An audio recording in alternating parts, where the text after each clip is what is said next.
once you get that first no, it becomes a game. Every no you get becomes closer to that yes that's going to take you to the next edge. Bustin' knuckles.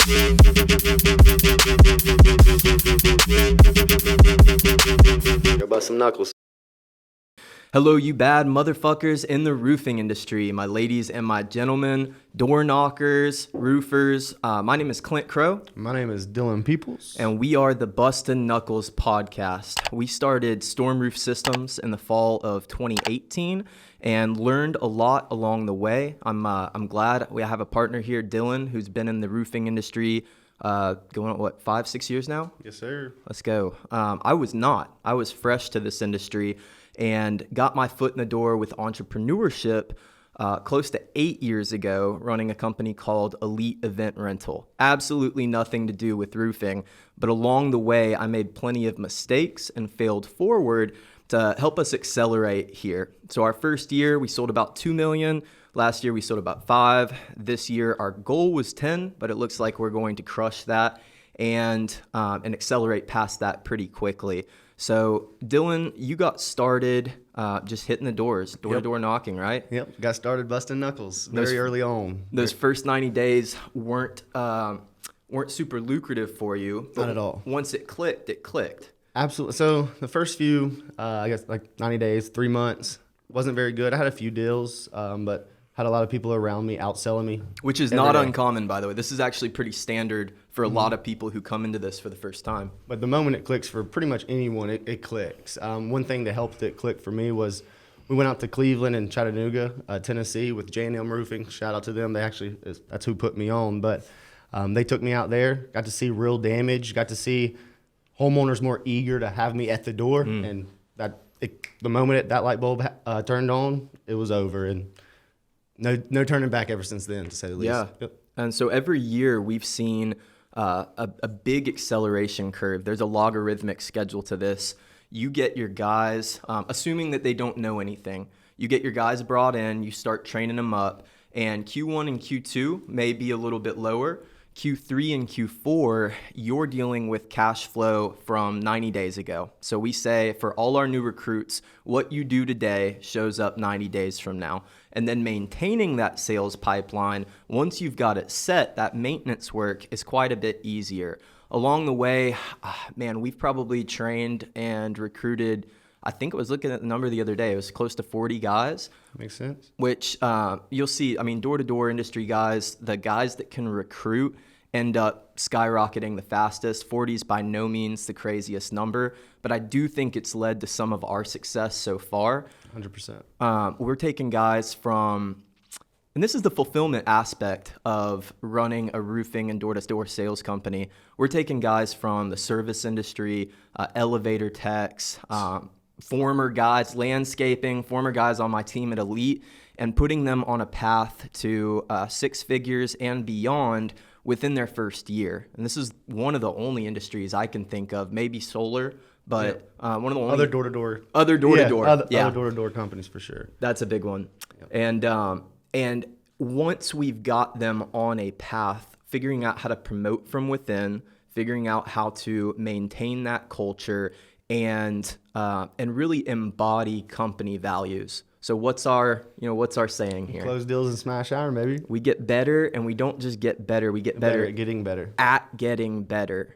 Process called Kaizen, continuous improvement. And whether we're hitting the doors, generating sales via marketing efforts, cold calling, I think mastery in sales boils down to really 2 specific factors: persistency and consistency breed predictable results. So as long as you can trust the process, especially on days where you might not be getting your yeses, you might be getting shut down every time, when you're planting seeds, leaving information, and building relationships, that pays off sometimes months down the line. I know you and I have both had deals that showed up a year and a half later from leaving a card in someone's door. Can't plant the seed and eat the fruit the same day. That's right. So when it comes to door knocking in specific, what is one of the areas that you see guys falter in the most, or Guys who succeed, what are they doing differently? Well, I'd say prejudging roofs, sitting in your car, like, oh, that one doesn't have damage is probably the number one thing that I see guys struggle with. Sam Taggart says it the most, the hardest door is your car door. Shout out to Sam Taggart. Oh, yes. You got to get out. Got to get out and knock. Got to get out and talk to people. And then after that, it's really just getting told no over and over and over. One thing that is very important for all the new guys to really understand is even the vets get told no, and it's not abnormal. No matter what, you're going to get told no more than yes. I came from a football background, or baseball background, I should say, as well. I meant to say baseball. He was a stud, guys. Football, soccer, baseball, you name it. There was people better than me, but I worked hard. So baseball, you can fail more than you succeed and still be considered fire. That's right. And making errors, I played middle infield. Got to shake it off and get to the next play. Same thing at the door. Got to shake off that last door, even if you made a sale, and get to a new one. So that's the two number one things that I noticed they struggle with. Yeah. So this is a cool industry for a few reasons. We call it part-time money, part-time hours, full-time money, full-time hours, doctor money. And I think a big reason for that boils down to the two most common fears. You've got a fear of heights, or rather falling from heights, right, and a fear of rejection, public speaking in particular. When you can combine those two and factor in that decision makers are home really from 4 to 8, 3 to 8. They're getting home in the late afternoon, and that frees up a good bit of flexibility for your mornings, for your daily routine. Non-negotiables? Non-negotiables, yeah. Whether that's working out, journaling, writing, reading, listening to podcasts. This is a job that provides an opportunity for self-mastery and personal development on another level. And we tell the guys a lot, if you want a job, there's likely a job waiting for you in a number of industries. But if you want a life-changing career and an opportunity to grow with a winning team, Life by design. Life by design. Come follow us. We'd love to teach you what we know. So as we're going through this podcast, we'll be covering anything from overcoming objections, how to read a contract, literally all the way down to maybe even using our CRM. We noticed a lot of door-to-door sales use the same CRM as we do. There's a lot of things, and it's even bigger than just the roofing industry. If you're not in door-to-door, or if you haven't done door-to-door, and it's something that you think you could possibly be good at, especially if you can carry conversation with strangers, I would suggest doing it, even if it's with a pest control or solar or security, whatever. I mean, join those teams. There is no cap. There is no ceiling. You can make as much money as you would like, and hell, most of the millionaires and billionaires I know started out door to door. So I think like half of the list of billionaires started out, whether it's the Xerox sales program or IBM's got really famous training programs. When you look at the list, half of them inherited their money. The other half started out door to door. I mean, you got Sarah Blakely, you've got Jordan Belfort, you got Grant Cardone. A lot of these big names that you hear all came from a similar background. They hit the ground running. Busted knuckles. They could be cold calling. They could be email prospecting. They could be hitting the doors. But they just make things happen. Yeah, that's the difference, really. We had Corbett Gillum on the Hustle Up podcast 2 or 3 days ago, and he was going door to door within the corporate industry, looking at names on behind the secretary's desk and setting up fake meetings to do what it took to get to the decision maker. I think he eventually got $500,000 in investment from his second or third meeting like that. And the consistent theme is finding a way to succeed, almost at any cost. This is a numbers game. And whether it's 100 calls a day or 200 doors a day, planting those seeds, trusting in the process, knocking till dark, and or cold calling until you've hit your quota. And if we're looking at roughly, we file claims. We file claims with insurance companies. So if we're looking at 5 deals a week as a good industry average for what's expected, you can get there by knocking 100 doors a day. You get 5 claims to go through a week. You get 2 or 3 of those to get approved, 2 or 3 to get contracted, and that alone is going to be more than 6 figures in commissions your first year. It's not easy, but it is simple. This is a numbers game. The hardest door to knock, or the hardest door in this industry, is getting out of your car door, like Dylan said earlier. And once you get that first no, it becomes a game. Every no you get becomes closer to that yes that's going to take you to the next edge. Yeah, I mean, and sales is just making sure you don't quit. I mean, the number one way to guarantee failure is to quit. The number one way to guarantee success is to not. So if you just keep pushing, like back to what I was saying earlier, just keep it pushing. Know that you're going to get told no, and let it not phase you. Hell, I had a guy who literally cussed me out immediately. There was a storm. He didn't know it stormed. I told him the storm date, and he instantly locked eyes on me and was like, are you calling me a fucking liar? And I was like, no, sir. I'm just letting you know that there was a storm. And, I could have let that bother me, which I did let it get under my skin a hair. I'm just telling you you're wrong. Yeah, I'm not calling you a truther. But long story short, he got under my skin a little bit, but I just knew I could have taken that to the next door. And hell, the very next door I knocked, I ended up getting on. But you could very easily let that bother you, get under your skin. Hell, if you don't have thick skin doing this, a lot of things could bother you. You could take it to the next door and just spend the rest of your day being mad at that one person who just was an idiot. That's all it boils down to. He just didn't grasp that I was a blessing at his door, but it's fine. As Deshaun would say, people miss out on their blessings every day, and I just hate that it had to be you today. That had to be you, sir. Yeah. But, yeah, I mean, what was one thing that you think was the hardest transition? Like, you didn't come from a roofing background. You knew sales. You knew how to talk to people, but what was one thing that was the hardest hitting the doors? Hardest hitting the doors wasn't actually identifying good damage was the hardest part. Right. Getting told no that aspect of getting comfortable being uncomfortable is something that I've been practicing for a little while, and maybe navigating the right objections, or memorizing those little things that the reps that inject humor. But I don't think I saw great damage until we were in Chattanooga last year. Tornado came through, and that was, I think my best month out there was 152 or 156. Mm-hmm. And that got me a good catapult. And then I wasn't digging hail on these architecturals until Texas a couple weeks ago. And that showed me a better idea for what good hail damage looks like as well. And it's a learning process. I think one of the coolest things about this is that you don't have to be an expert in roofing to go out and sell $1 million. But if we're training sales black belts here, overcoming objections, staying disciplined, staying consistent, I think the next level up comes from training roofing black belts, insurance black belts. Half of this is you trusting insurance companies to do the right thing and put money in your pocket, and going from a mindset to bending them to your will using the four corners of the contract. Shout out to Chad Conley. Shout out to Devs Denick.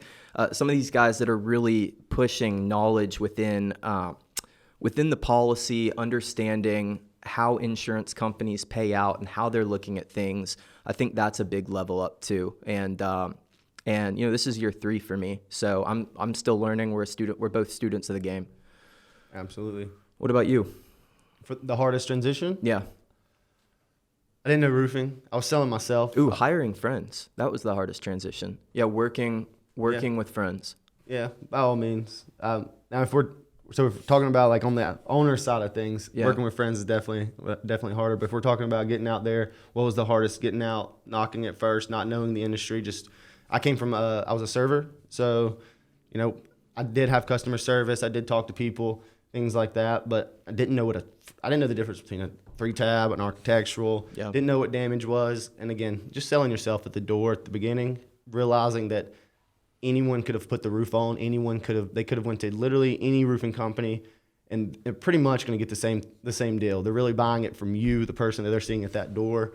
Another big thing is you are the company at that door. Mm-hmm. So they don't know who's putting that roof on. They didn't deal with them. So if you can sell yourself, if you can hype yourself up and really just carry that conversation with anyone, then you can sell them pretty much anything in this world. It's just a matter of making them like you and making them trust you. That's huge, man. Because you touched on something big there. This is a commoditized market. The roof that we're selling isn't a wildly different roof from every other respectable roofing company out there. So when you're hitting the doors, I think a few expectations. Do what you say you're going to do.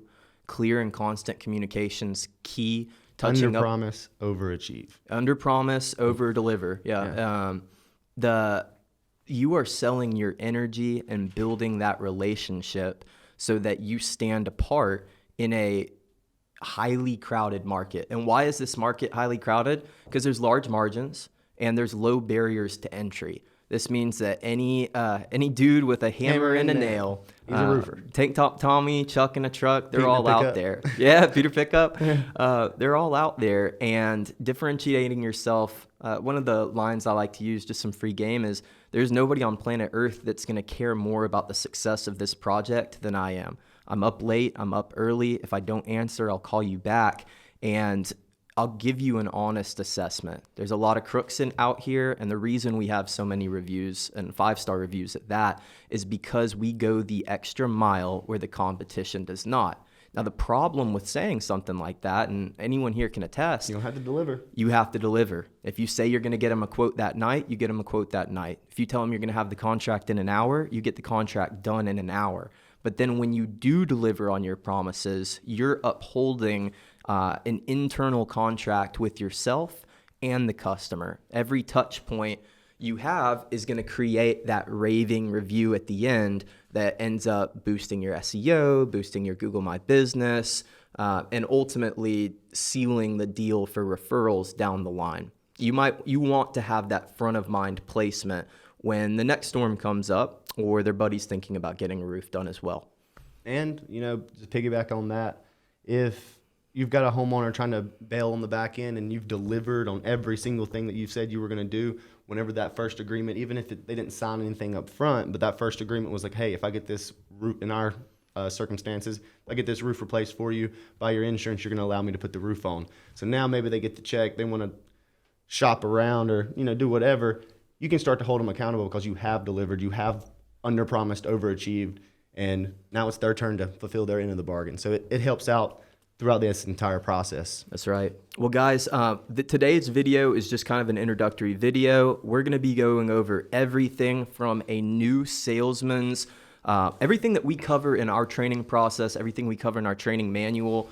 And if you are coming into this game cold, you've never knocked a door and you've never been on a roof and you don't know shit about shit, this is a podcast for you. Same thing for owners. If you are starting your first company and looking for, we're going to impart wisdom that we learned along the way, learned beforehand, and wish we knew when we started. Tune in, get some info. Do you have any closing thoughts on that? No, it is bigger than roofing though. If it's any of you guys in the door-to-door sales, I can almost guarantee you the business model is very similar. Oh, yeah. And you can implement the same things we're going to be talking about for the roofing game to the solar to whatever it is that Alarms, that your game is. SDR reps, any of the above. One guy on our team said he made $30,000 selling books one summer. Oh, yeah. Door to door. So I mean, literally you can sell anything door to door if you can sell one thing door to door. And one of the coolest things here is, on an ending note, if you figure out how to knock on somebody's door and sell them something that they did not know that they needed, you will never, ever be hungry for a paycheck. That is a high like no other. It is a serious high. And, for a lot of guys, if you wanted to knock doors 6 months out of the year, rack up a quick 100K. We can train you. Yeah, we can train you. Rack up a quick 100K and then spend the rest of the year traveling. We see people do this, pretty regularly. That's not uncommon. And simultaneously, if you worked hard the whole year and live below your means, you save 100K, invest 100K, it's not unlikely that you could retire in 5 to 10 years. It's just building upon those daily habits, living below your means, saving your money, investing your money, and thinking smart about this. We say it all the time. We're about lives by design. And a lot of that requires moving with intentionality. If you've got a plan and a track, the world is your oyster and the future is bright. We got shades on inside, guys. That's all we have for you today. Welcome to Bustin' Knuckles. I'm Dylan. I'm Clint. Rock on. Go bust some knuckles. Gang. Bustin' Knuckles.